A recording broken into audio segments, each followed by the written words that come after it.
Violent clashes have erupted in Uttar Pradesh's Sambal on Sunday when a group opposed the survey of a mosque, which was initiated after a court order on a complaint that a temple was demolished by Mughals to build the mosque. Now, the protesters, numbering in the hundreds, had gathered near the Shahi Jama Masjid as the survey team arrived and opposed the move. The situation turned violent as the mob threw stones at the survey team, which was accompanied by heavy police deployment.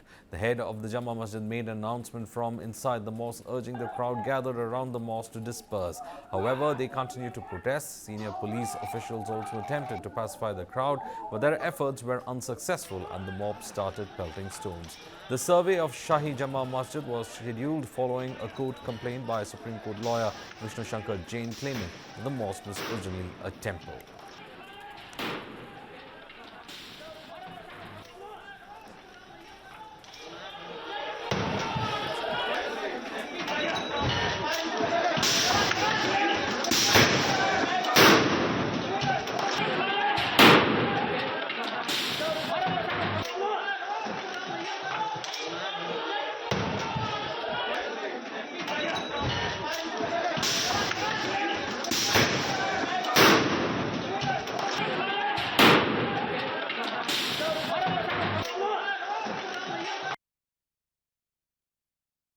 A large number inside the area where the disruptions had taken place. It is being said that stones were pelted at the survey team and also cars were set ablaze in Sambal as the situation became quite tense. Meanwhile, the police had to resort to shooting rubber bullets as well as tear gas canisters to ensure that the crowds in fact had dispersed. Now, despite the call for the dispersal of the crowd, many of them stayed and pelted stones at the police as well as the team that had come to carry on with the survey. The situation became quite tense in Sambal over this particular survey that was being ordered by the court. The canisters, as you can see, were fired in large numbers to disperse the crowd. A mild lathi charge also had to take place to disperse them. Rubber bullets had to also be fired to ensure that the crowds do not gather out there. You can see these are the bricks as well as the stones that were pelted against the police. A large amount of bricks were in fact thrown at the police as well, who had gathered for security reasons, and vehicles that were close to the area have also been set ablaze. Most of the stones that were in fact pelted were at the policemen. Now it is being said that there has been an effort to restore order in that area. Heavy police deployment has been also taking place.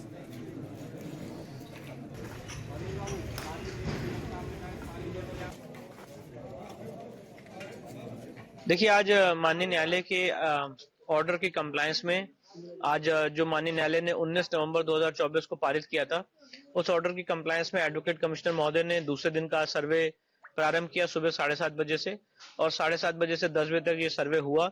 इस सर्वे के दौरान सारे features की study की गई, सारे परिसर में वीडियोग्राफी और फोटोग्राफी का काम जो माननीय न्यायालय का डायरेक्शन था उसकी कंप्लायंस की गई और अब ये सर्वे पूर्ण हो चुका है और अब माननीय एडवोकेट कमिश्नर महोदय अपनी रिपोर्ट कोर्ट के समक्ष 29 नवंबर से पहले या 29 नवंबर के दिन पेश करेंगे और अगर नहीं पेश कर पाएंगे तो माननीय न्यायालय से टाइम देंगे। जनपद संबल में आज माननीय न्यायालय के आदेशानुसार एक जामा मस्जिद है, उसके सर्वे का आदेश हुआ था। तय समय के अनुसार सभी सर्वे करने के लिए जो लोग कोर्ट कमिश्नर हैं, डीएम साहब हैं, मेरे स्वयं द्वारा और बाकी अन्य फोर्स हैं, वो समय पे मौजूद थी। कुछ लोगों द्वारा उस सर्वे का विरोध करने के लिए लोगों को इकट्ठा किया गया और इकट्ठा करने के बाद में उन्होंने सर्वे जब चल रहा था उस समय उन्होंने पुलिस पर पत्थरबाजी करना शुरू किया। पुलिस ने उसका जवाब दिया है और उन लोगों द्वारा कुछ पुलिस के सब इंस्पेक्टर्स हैं और उनकी गाड़ियां जो जामा मस्जिद के परिसर के पास में खड़ी थी उनमें आग भी लगाई गई है। उसकी वजह से कुछ प्रॉपर्टी है उसको हानि भी हुई है, लेकिन वर्तमान में जो कानून व्यवस्था है वो कंट्रोल में है। सभी जगह शांति व्यवस्था व्याप्त है, ड्यूटियां लगाई जा रही हैं फिर से और ये बताना भी उल्लेखनीय है कि सर्वे जो था कोर्ट के द्वारा मैंडेटेड था वो सकुशल संपन्न हो गया है। We are in fact joined in by Suman who joins us from Sambal. Suman, अब कैसे है हालात संबल में और पुलिस क्या बोल रहे हैं, सिचुएशन कंट्रोल में है?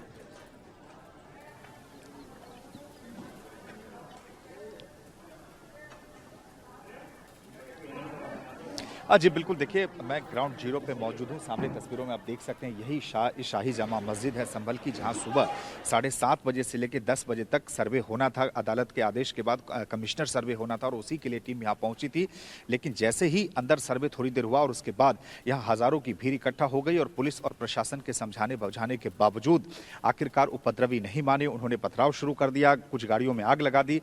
फिलहाल अगर ताजा स्थिति देखें तो आप देख सकते हैं कि मस्जिद के चारों ओर सुरक्षा के चाक चौबंद इंतजाम किए गए हैं। जितने भी एंट्रेंस या जितनी भी सड़कें जो मस्जिद तक आती है, तमाम सड़कों पे अगर आप देखें तो पुलिस फोर्स यहाँ पे डिप्लॉयड है। यही वो मेन गेट है, आप तस्वीरें देख सकते हैं, जिससे कि लोग मस्जिद में प्रवेश करते हैं और नमाज अदा करने के बाद बाहर निकलते हैं। अगर आप चारों ओर मैं तस्वीरें दिखाऊं, ये सामने आप देखिए, चारों ओर चप्पे चप्पे पर इस वक्त यहाँ पे पुलिस तैनात है हर जगह। और जो एंट्रेंस है बाहर भी उस पे बैरिकेड्स लगा दिए गए। चारों ओर अगर आप देखें तो सिर्फ पुलिस की गाड़ियां ही नजर आ रही है। संभल के जो एसपी हैं, ये देखिए सामने तस्वीरें देखिए, इधर भी बैरिकेड्स लगे। तो जितने भी जो एंट्रेंस यानी जो भी सड़कें ये शाही जामा मस्जिद तक पहुंच रही है, सभी सड़कों पे पुलिस ने सुरक्षा के चाक चौबंद इंतजाम किए हुए हैं, बैरिकेड्स लगा दिए गए हैं। लोगों की आवाजाही अभी फिलहाल उतनी नहीं हो रही है। देखिए दरअसल 19 नवंबर को संभल के स्थानीय अदालत के आदेश के बाद कमिश्नर सर्वे होना था। उस 19 नवंबर को भी 1 से 1.5 घंटे तक सर्वे हुआ और दोबारा आज टीम सर्वे के लिए पहुंची थी। हालांकि जो संभल के एसपी हैं, उनका साफ तौर से कहना है कि तमाम उपद्रवों के बावजूद, जिस तरह से हिंसा की गई उसके बावजूद यहाँ पे सर्वे का काम पूरा कर लिया गया और सर्वे की टीम को सुरक्षित यहां से बाहर निकाल लिया गया है। लेकिन अब मैं आगे के लिए बता दूं कि जो आला अधिकारी हैं पुलिस के, उनका साफ तौर से कहना है कि पुलिस ने यह तय किया है कि वो उपद्रवियों से सख्ती से निपटेगी। जो सीसीटीवी कैमरे हैं, जो ड्रोन कैमरे हैं, उनकी मदद से अब पुलिस उपद्रवियों की पहचान कर रही है ताकि उनके खिलाफ सख्त से सख्त कार्रवाई की जाए। और इस वक्त इसके अलावा अगर मैं आपको दिखाऊं तो फिलहाल हालात जामा मस्जिद के आसपास सामान्य है।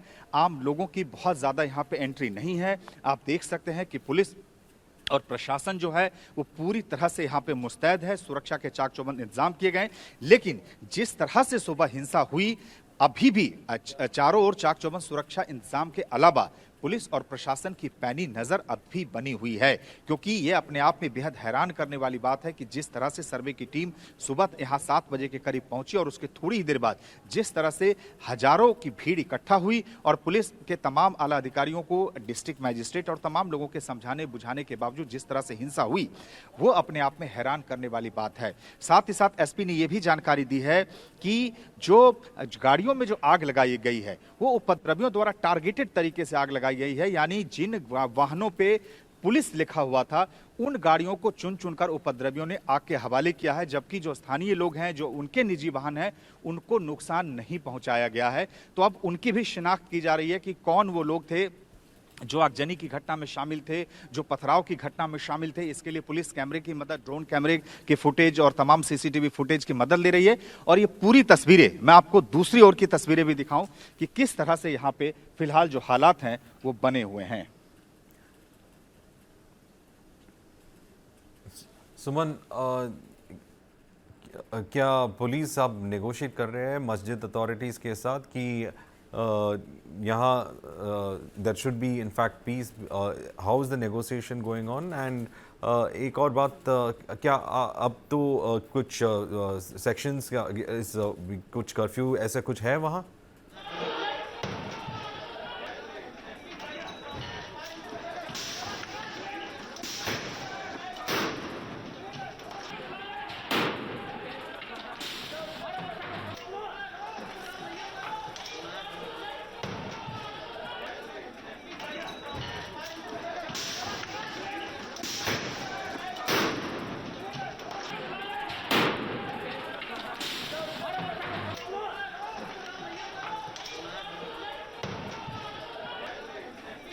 Well, we will get back to someone who's on the ground. He has been explaining the kind of situation that is there in Sambal. He in fact said that the police have taken control of the area, and as of now there are police checks that have been established so as to stop any kind of miscreants from making the area a place for vandalism and violence. They said that there is strict enforcement of law that is taking place on the ground with a heavy police presence. These were the scenes from Sambal when The police were pelted with stones by miscreants. You can see how the rubber bullets were in fact being fired, as well as they were firing canisters of tear gas to bring the situation under control. They had also set ablaze two cars that were located, and as my colleague Suman was saying, those cars were meant for or rather targeted for being from the police, and they have spared the cars from the local community as well. But the cars that had police written on it were the ones that were in fact burnt. These visuals in fact show you the intensity of the clashes that happened in that area. Police presence now becoming presence there, that is in fact ensuring law and order in that area. Let's listen to some of the political reactions coming over this incident in Sambal. देखिए, माननीय supreme court का अयोध्या के प्रकरण के बाद ये मसला था कि भारत में किसी भी जगह धार्मिक मामलों में इस तरह की बातें और खासकर पूजा स्थल पे नहीं होंगी, लेकिन लगातार मौजूदा सत्ता के दबाव में इस तरह के सर्वे कराए जा रहे हैं। वो फिर चाहे मामला बनारस का हो या मामला संभल का हो या इस तरह पूरे देश में क्यों कराया जा रहा है। जब एक जगह का विवाद था, इस तरह के विवादों से देश में अस्थिरता बढ़ती है, देश में तनाव बढ़ता है।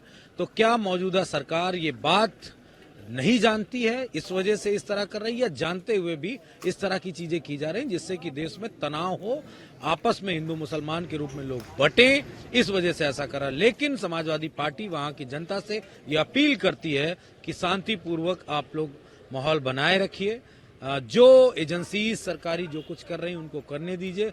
भारत में न्याय मिलता है, संवैधानिक ढांचे में किसी के साथ भी जोर जुल्म नहीं होगा।